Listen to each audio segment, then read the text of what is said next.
The morning of May 8, 1944, broke gray and cold over the fjords of northern Norway. Above Ka Fjord, where the German battleship Tirpitz lay hidden beneath camouflage netting and drifting smoke, a formation of British Fairey Barracuda dive bombers pushed inland from the sea. Around them flew a screen of American-built fighters wearing Royal Navy roundels, Grumman Hellcats of 800 and 804 Naval Air Squadrons, launched minutes earlier from the escort carrier HMS Emperor. The Barracudas carried bombs meant for the most dangerous surface raider left in Hitler's navy. The Hellcats carried nothing but fuel, ammunition, and the job of keeping enemy fighters away from the strike force. Overhead, German radar operators had already logged the formation crossing the coast. Within minutes, fighters of Jagdgeschwader 5 were climbing to intercept. Messerschmitt Bf 109 G6s and Focke-Wulf FW 190 AS, flown by pilots who had spent years defending Norway's fjords against the Royal Navy's aging sea hurricanes, Fulmars and Martlets. To the Luftwaffe pilots closing on the formation that morning, the aircraft below looked unfamiliar but unthreatening. Thick-bodied, radial engine machines that bore little resemblance to anything the Fleet Air Arm had flown before. German fighter doctrine over Norway had been built on a simple, repeatedly confirmed assumption. British carrier fighters were slower, less heavily armed, and flown with less aggression than the Luftwaffe's own machines.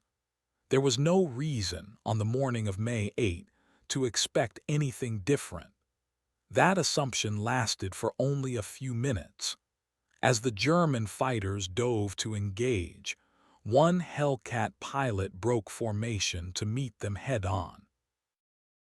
Lieutenant Blythe Ritchie, a veteran of the Mediterranean campaign who had already claimed several victories flying Sea Hurricanes 2 years earlier, pulled his Hellcat into a climbing turn against a Focke-Wulf 190 and opened fire with all 6 of his .50 caliber Browning machine guns.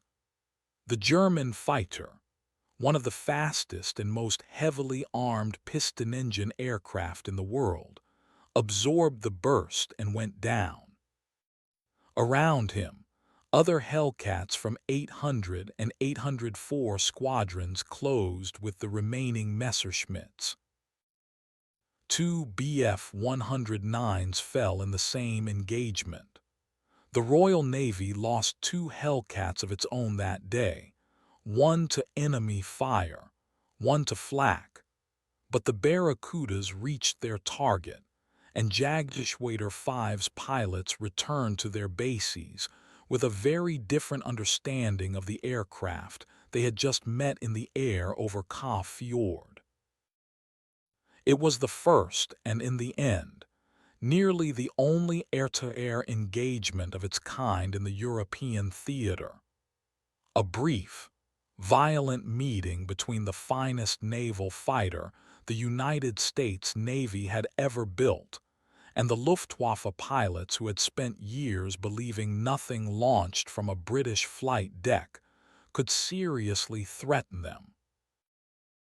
To understand why that morning went so differently than German commanders had expected, the story has to begin not over Norway in 1944, but in the humiliation of an earlier defeat, thousands of miles away, in the skies over a different ocean entirely. For most of 1942, over Guadalcanal, Midway, and the waters of the Central Pacific, American carrier pilots had fought the war in an aircraft that was, by most measures, outclassed.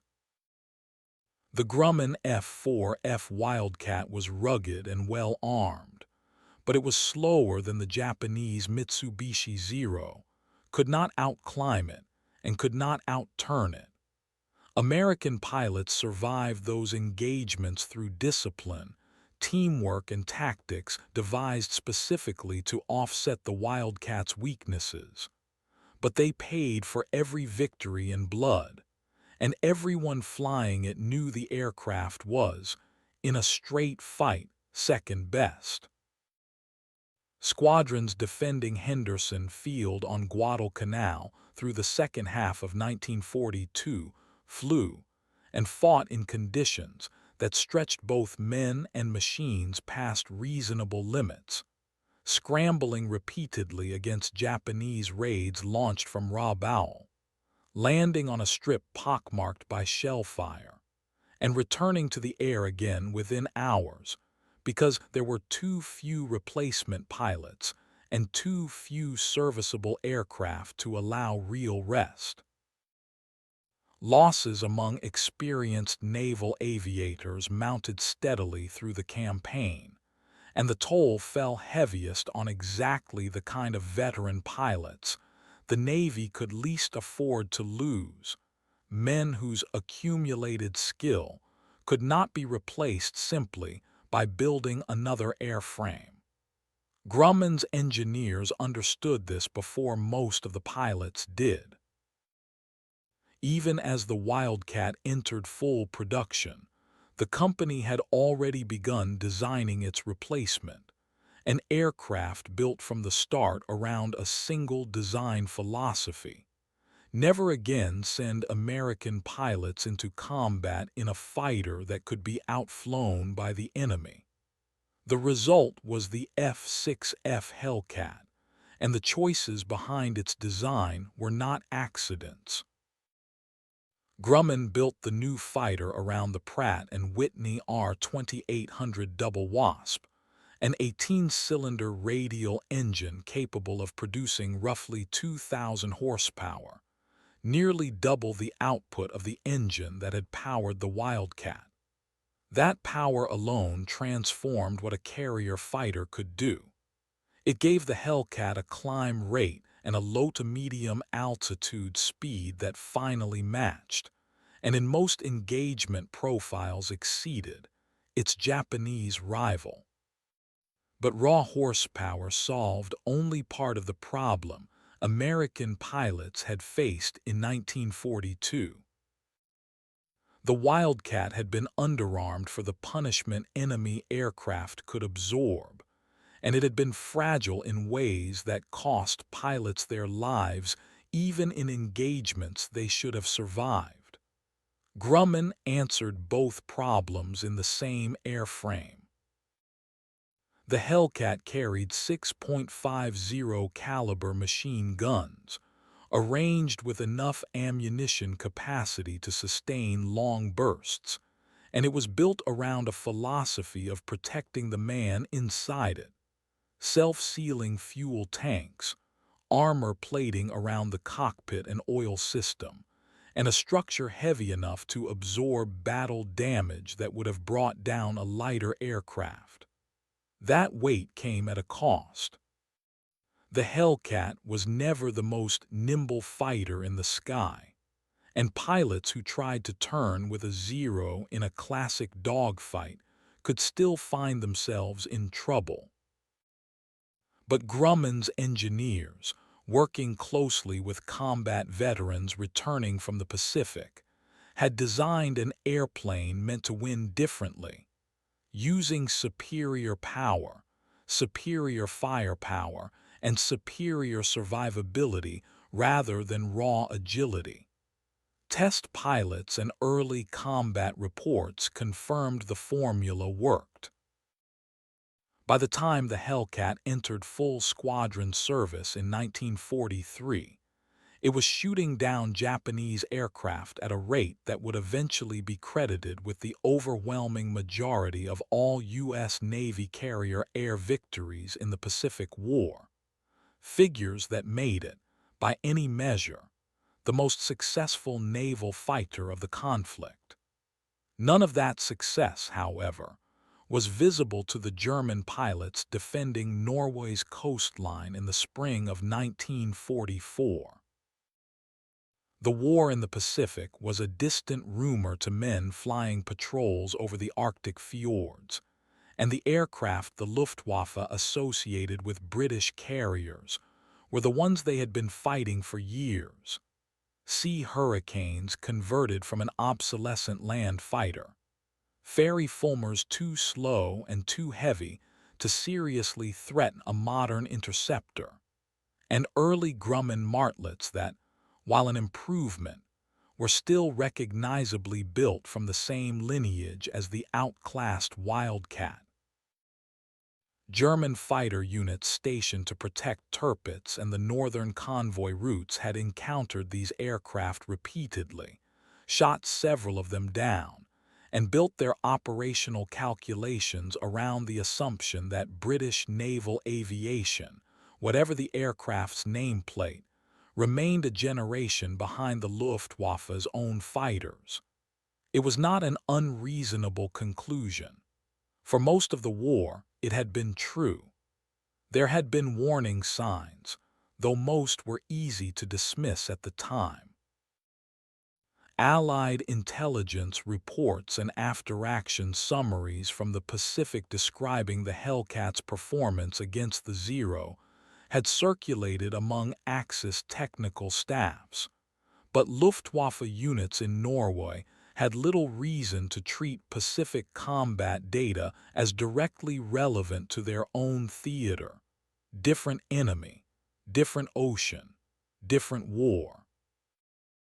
British and American naval movements off the Norwegian coast through early 1944, tied to the repeated strikes against Tirpitz under Operation Tungsten and its follow-on missions, had already put unfamiliar carrier aircraft in German airspace on several occasions. But earlier encounters had mostly involved fighter sweeps and anti-shipping patrols rather than direct air combat. And the aircraft type flying escort was not always immediately identified by pilots engaged in fast-moving low-altitude fighting. Reconnaissance of the escort carrier task groups operating in the region, vessels like HMS Emperor, HMS Furious, and HMS Victorious, gave German commanders a general picture of Allied carrier strength returning to Norwegian waters, but translating that picture into a specific warning about a new American fighter type required a level of connection between Pacific combat reporting and the Arctic theater that, by all available evidence, simply had not been made by the time the Hellcats of 800 and 804 squadrons launched on the morning of May 8. The stakes behind that campaign were larger than one battleship. So long as Tirpitz remained afloat in Norwegian waters, the Royal Navy was forced to hold back capital ships that could otherwise have supported operations elsewhere, and the Arctic convoys carrying war material to the Soviet Union through Murmansk and Archangel had to sail under the constant threat that she might sortie against them, as sister ships and other German raiders had done earlier in the war. Eliminating Tirpitz, or even keeping her permanently crippled, freed resources and reduced risk across an entire theater of the war at sea, which is why the Admiralty kept committing carrier strikes against a single, heavily defended target through the spring and summer of 1944, despite the losses each mission cost. The Germans, for their part, worked hard to make each of those missions as costly as possible. Tirpitz's anchorage was ringed with anti-aircraft batteries on the surrounding hillsides, and the ship herself carried a formidable battery of flak guns, capable of throwing up a dense curtain of fire over the fjord. a shore-based smoke-generating system, triggered the moment radar or observers detected an incoming raid, could blanket the anchorage in artificial fog within minutes, hiding the ship from bombardiers even when Allied aircraft had already fought their way through the fighter screen and the flak. It was this layered defense, more than any single element, that had allowed the battleship to survive the April strikes largely intact despite direct hits. And it was the same defense that Jagdgeschwader 5 existed to reinforce from the air, screening the approaches so that British aircraft never reached the fjord unmolested. The mission that day was itself the product of a much larger and more frustrating story. The Royal Navy's long, costly campaign to eliminate the Tirpitz as a threat to Arctic convoys.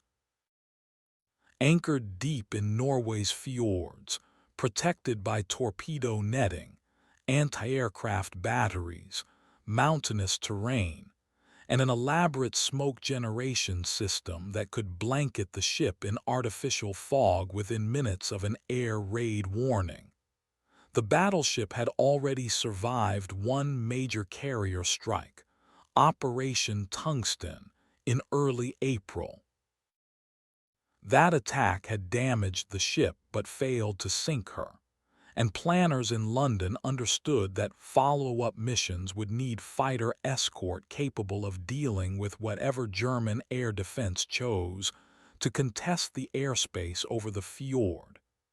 Air defense that, by 1944, meant experienced Jagdgeschwader units flying some of the best piston-engine fighters the Luftwaffe still fielded. It was this requirement, more than any single tactical innovation, that put the Hellcat over Norway in the first place. The Royal Navy, still operating largely obsolete carrier aircraft of its own design, had turned increasingly to American types under Lend-Lease to close the gap between what British industry could produce and what modern carrier warfare demanded. The Fleet Air Arm had taken delivery of its first Hellcats, initially named Gannet, before adopting the American designation in 1944.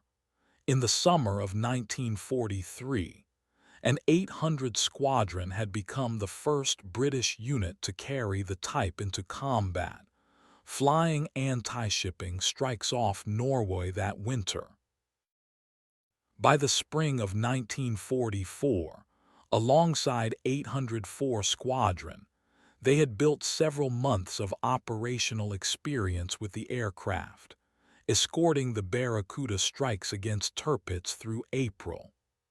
The mission on May 8 was, in that sense, nothing exceptional from the British side, another armed reconnaissance and strike mission in a campaign that had already run for weeks. What made it different was that this time, German fighters intercepted the formation in strength, and for the first time, Luftwaffe pilots met the Hellcat in the air rather than in a photograph or an intelligence summary.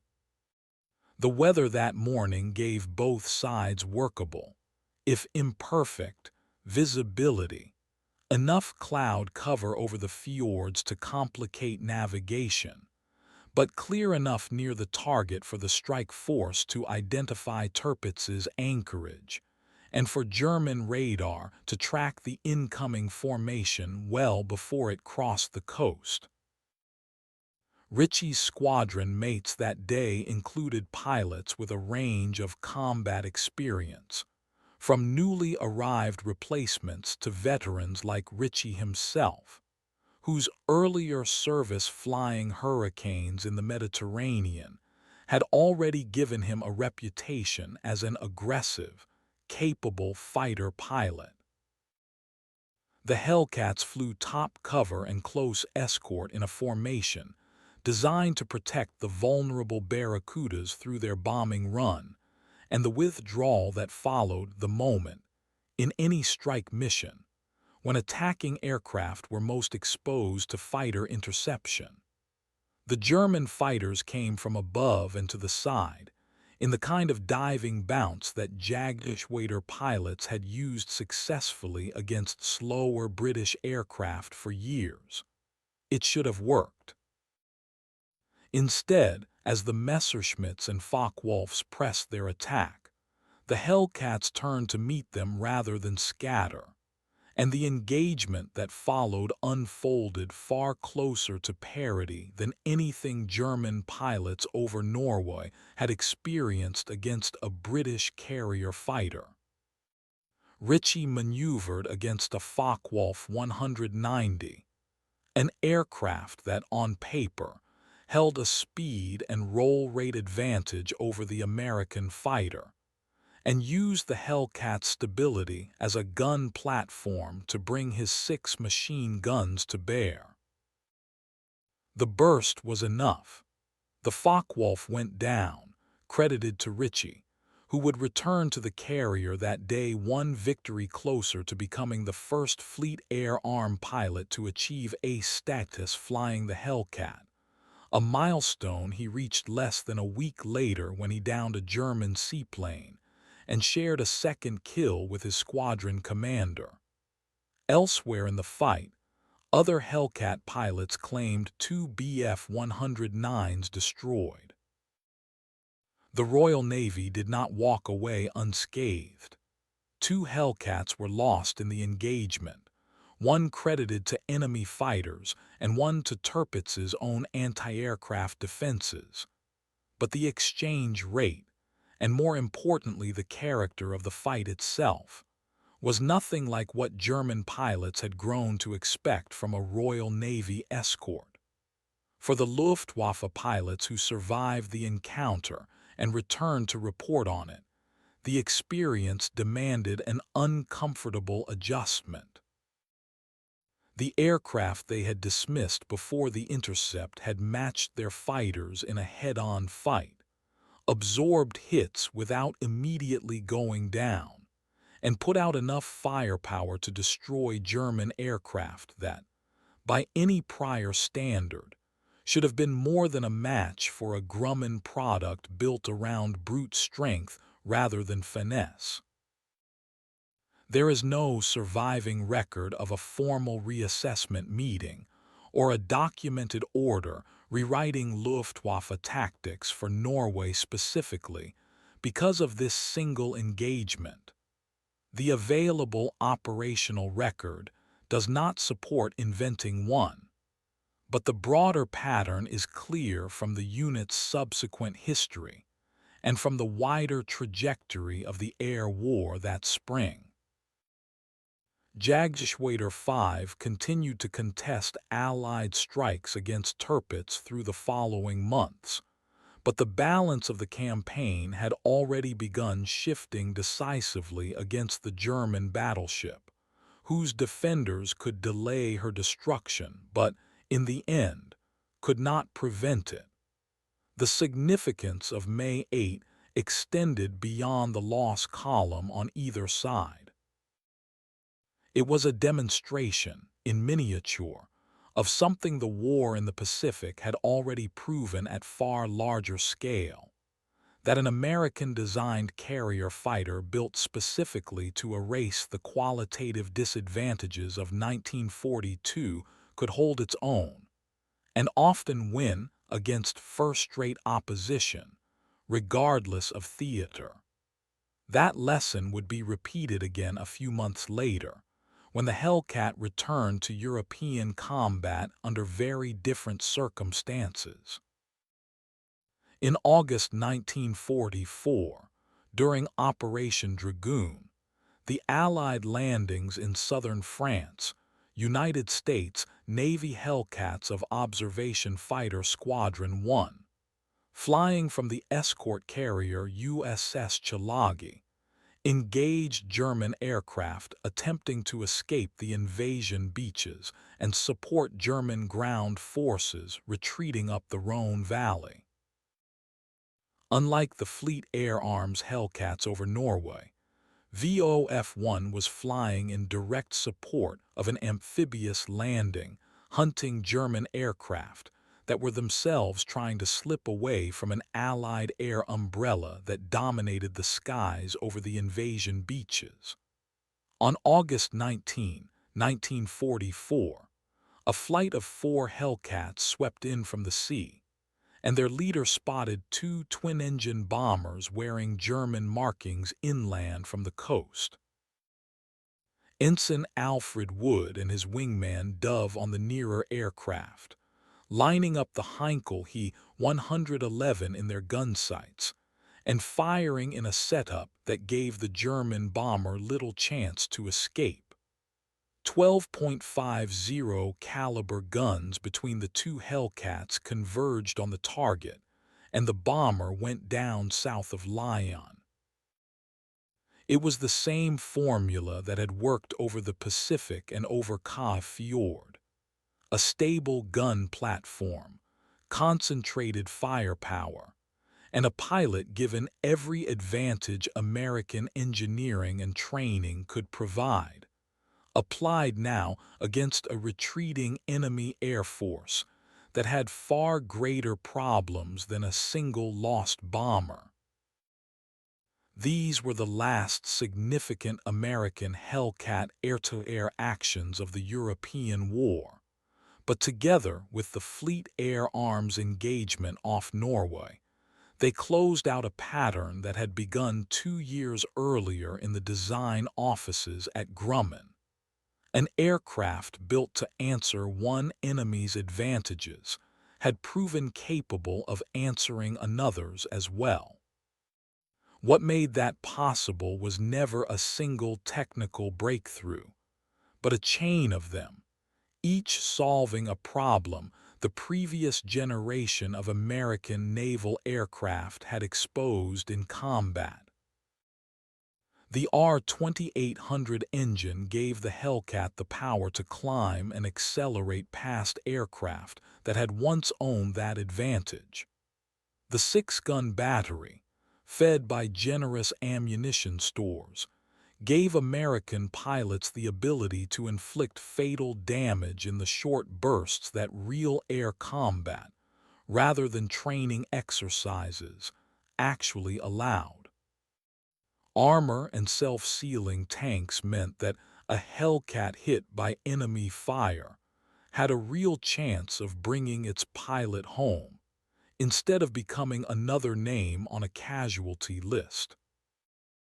None of these elements alone would have transformed the aircraft's combat record. Together, they created a fighter that could absorb the kind of punishment earlier American carrier aircraft could not survive, while dealing out punishment that earlier aircraft could not match. Behind the airframe stood an equally important, if less visible, system.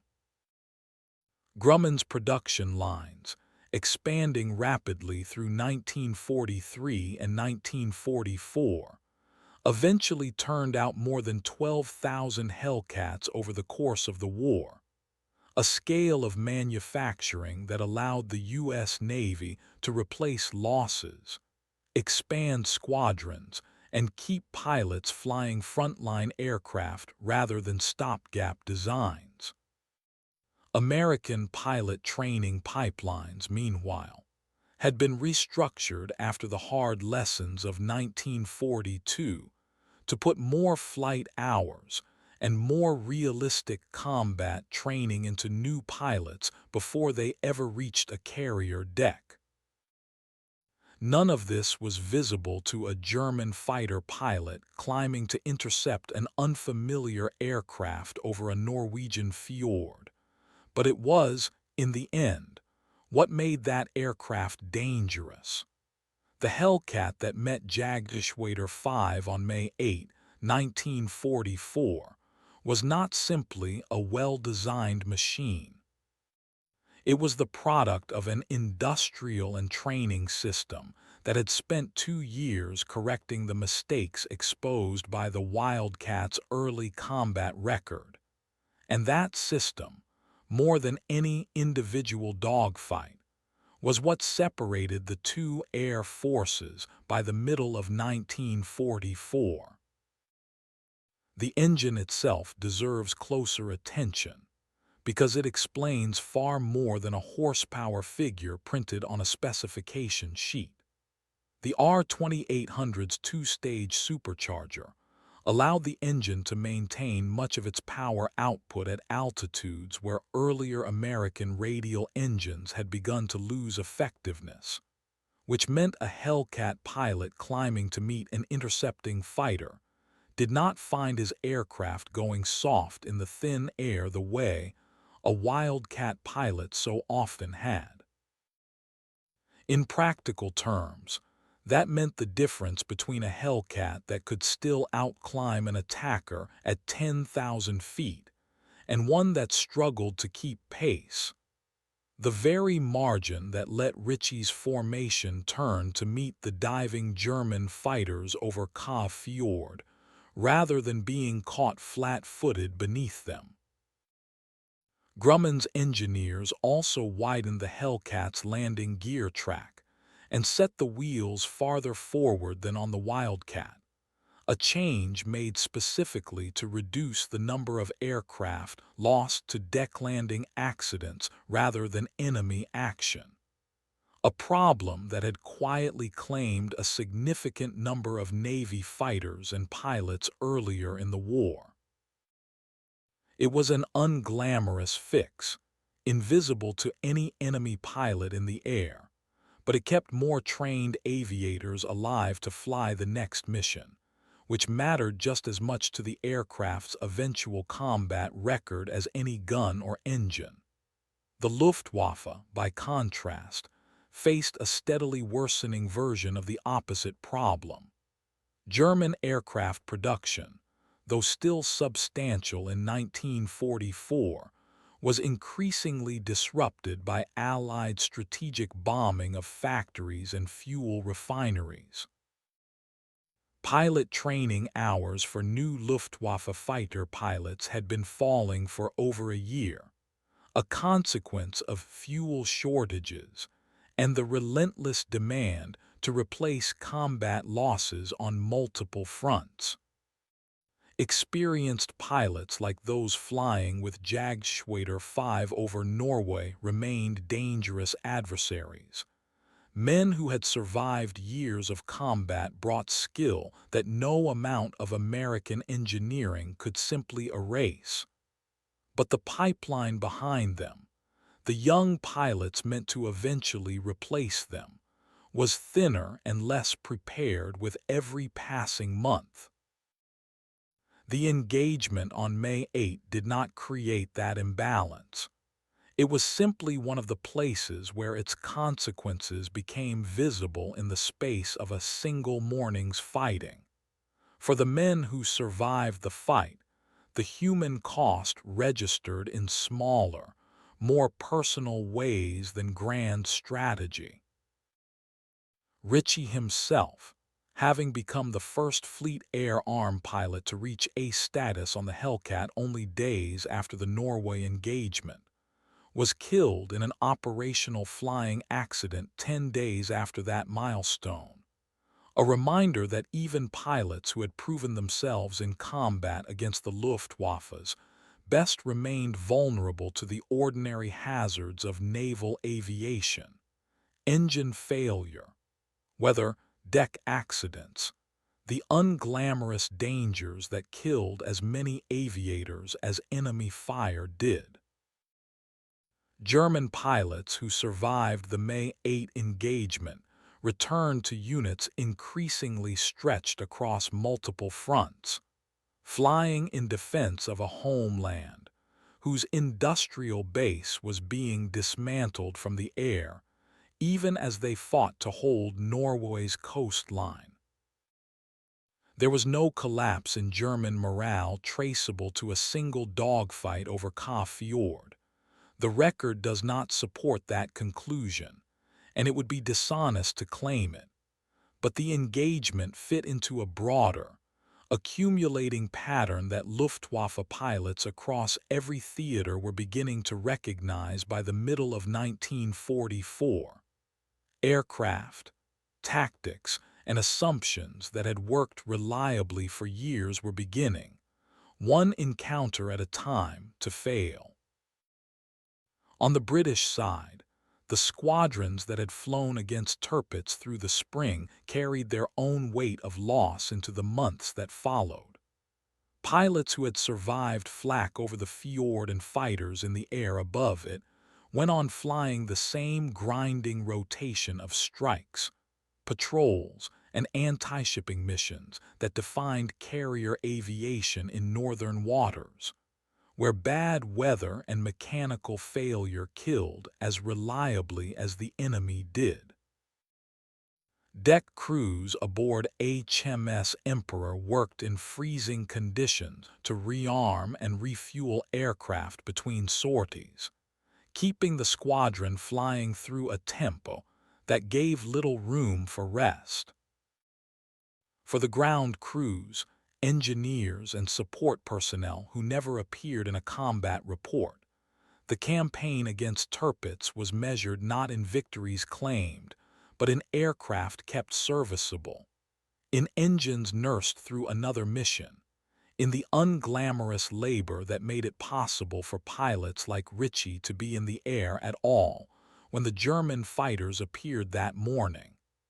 The verified numbers from that spring tell a story more measured than legend, but no less significant for its precision.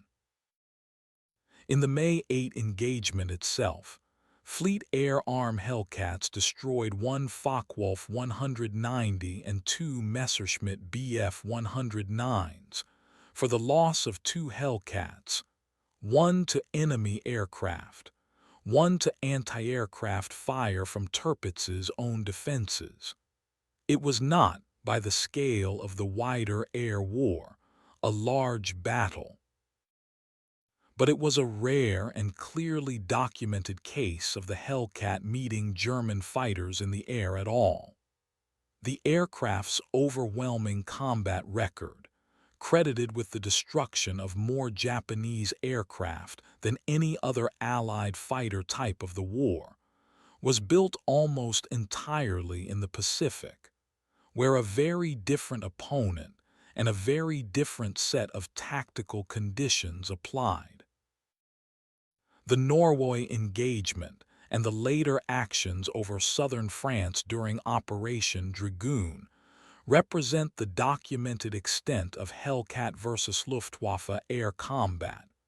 Brief, geographically limited, but real, and unmistakably won by the American design in both cases where formal aerial combat took place.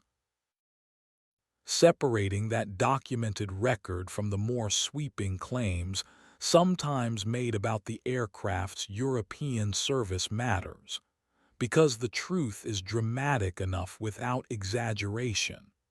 A fighter built to solve a Pacific problem crossed an ocean, and on the handful of occasions it was tested against a different enemy entirely, solved that problem too. What the engagement over Ka Fjord ultimately proved had less to do with any single technical specification than with a broader truth about how air power was won and lost in the Second World War.